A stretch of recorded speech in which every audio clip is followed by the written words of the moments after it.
தினம்தோறும் விளக்கேற்ற நல்ல எண்ணெய் இதயம் நல்லெண்ணெய். அதான் நல்லா இருக்கு. அதான் வாழ்த்துக்கள் உங்களுக்கு எல்லாருக்கும். நியூ ஏர்போர்ட் வந்திருக்கு. ஸோ எல்லாருக்குமே ரொம்ப கன்வீனியன்டா இருக்கு. ஈவன் ப்ரெஸ் பீப்புள் வர போற பேசஞ்சர்ஸ் எல்லாருக்குமே வந்து இந்த ஏர்போர்ட் ரொம்ப கன்வீனியன்டா இருக்கு. இப்போதான் நானும் ஃபர்ஸ்ட் டைம் வரேன் இந்த ஏர்போர்ட் ஓப்பன் பண்ண பிறகு. தூத்துக்குடி மக்களுக்கும் எல்லாருக்கும் வாழ்த்துக்கள். 2006 புரட்சி கலைஞர் வந்து ஏற்படுத்தின இம்பாக்ட் வந்து நடிகர் விஜய் ஏற்படுத்துவாரு அப்படிங்கிற மாதிரி அது 2006 கேப்டன் ஃபர்ஸ்ட் டைம் வந்தாரு. யாரோடையும் கூட்டணி கிடையாது. தனிச்சு தேர்தல் களத்தில் கேப்டன் வந்து போட்டி போட்டாரு. ஸோ நம்ம வந்து அப்போ 230 கான்ஸ்டியூன்சிலுமே போட்டி போட்டாங்க. அதனால நிச்சயமா அந்த இம்பாக்ட் இருக்கு. அமெரிக்கா வரி அதிகமாக இருக்குது. இது இந்தியன்ஸ்க்கு ரொம்ப பாதிக்குங்க. எஸ்பெஷலி எக்ஸ்போர்ட் இம்போர்ட் செய்கிறவங்களுக்கு, பிஸ்னஸ் பீப்புளுக்கு இது ஒரு மிகப்பெரிய ஒரு பாதிப்பை உண்டாக்கும்.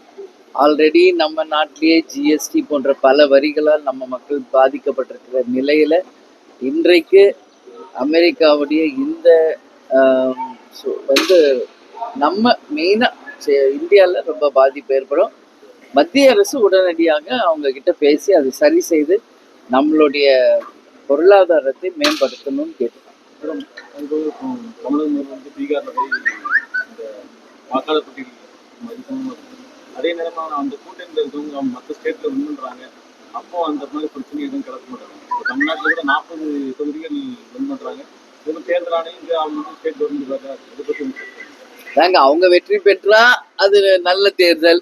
வெற்றி பெறலைன்னா அதில் வந்து பல பிரச்சனைகள் இருக்கு, வாக்கு திருடுக்கள் நடக்குது அப்படின்னு சொல்றாங்க. பட் என்னை பொறுத்த வரைக்கும் நாங்களும் கட்சி ஆரம்பிச்சு 20 வருஷம் ஆயிடுச்சுங்க. எல்லா தேர்தலும் நாங்களும் பார்த்துக்கிட்டு தான் இருக்கோம். இந்தியா முழுக்க 100% கரெக்டான தேர்தல் எங்குமே நடக்கிறது இல்லைங்க. இதுதான் உண்மை. சரிங்களா? அவ்வளோ கரெக்டாக நம்ம வந்து தேர்தல் ஆணையம் சரியான முறையில் ஹேண்டில் பண்ணோன்னா இந்தியா முழுக்கவே சரியை செய்ய வேண்டியிருக்கு. இது ஒரு ஸ்டேட்ல நல்லா இருக்கு, ஒரு ஸ்டேட்ல சரியில்லைன்னா கிடையாது. இந்தியா முழுக்க அப்படிதான் இருக்கு. இது நீதி அரசர்களும் அதே மாதிரி தேர்தல் ஆணையம் தான் இதுக்கு வந்து சரியான முடிவு எடுத்து சொல்லணும். இல்லைன்னா எலெக்ஷன்ல நிற்கிறது எல்லாமே வேஸ்ட்டுங்க. Waste of time, waste of money, everything. அரசு 4 வருஷம் தேர்தல் வாக்குறுதி நிறைய வாக்குறுதி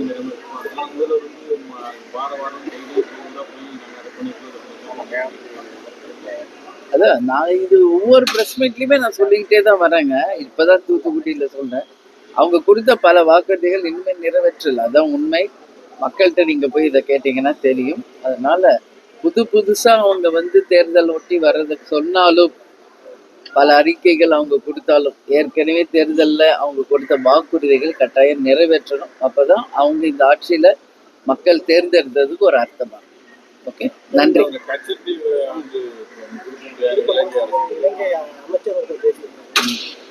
அப்படிதான் சொல்லுவாங்க. எப்போ கச்சத்தீவை நம்ம விட்டு கொடுத்தோமோ அன்னைக்கே நம்ம மீனவர்களுடைய வாழ்க்கை கேள்விக்குறியாயிடுச்சுங்க. ஆரம்பத்துல இருந்து எப்பவுமே கேப்டனும் சரி நானும் எல்லா இடத்துலையும் பேசுறது கச்சத்தீவு மீட்பு, அது ஒண்ணுதான் மீனவர்களுக்கான நிரந்தர தீர்வுன்னு.